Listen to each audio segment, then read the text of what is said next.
gobolka Mudug ayaa dawladda federaalka Soomaaliya ka codsaday inay ka caawiso dhismaha isbitaalka Ceelguul ee gobolkaasi. Guriyahayga Baashi Cali Xaasi ayaa warkaa inooga soo diray Gaalkacyo.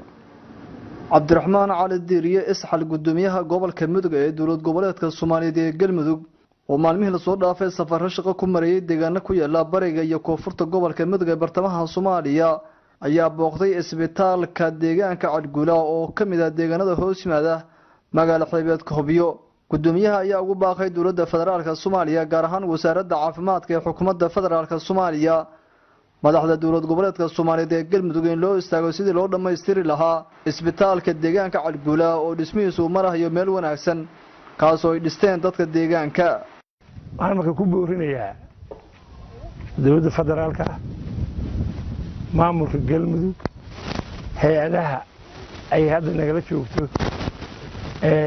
IFC isbitaalkan wuxuu u baahan yahay waxqabad inay taageeraan waayo waxa bulshada ku nool meeshaan waxay ka soo aadaan 5 kiiloomitir 10 kiiloomitir magaalo daaqsin badan bay leedahay. waxaan markaa cod iyo cod gaaban ba ku leeyahay federaalka madaxda federaalka ee madaxweynuhu horeeyay wasaaradda iyo wasaaradda caafimaadka federaalka madaxweynaha Galmudug iyo wasaaradda caafimaadka Galmudug hay'adaha deeq bixiyaasha iyo hay'adaha caadiga ee shaqeeya ee ay RCD naga tahay dayaca haysta deegaanka wajin waxaan in la caawiyo anoo ku hadlaaya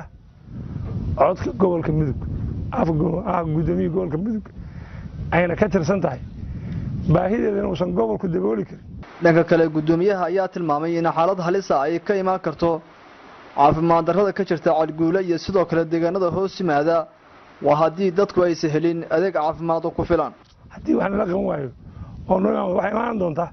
dad baabay inaad soo aadiin waa tirada Ceelguul dhibaato ka jirtay emergency loo aado ana emergency wax ma tarayso emergency waxay taraysaa mid شلون بقى كده هلا أرضه فدخاتير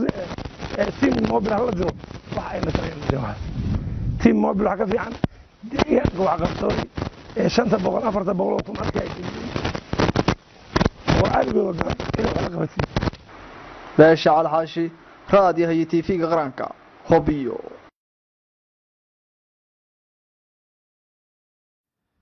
aad u mahadsantahay Baashi Cali Xaashi halka naga daawanaysan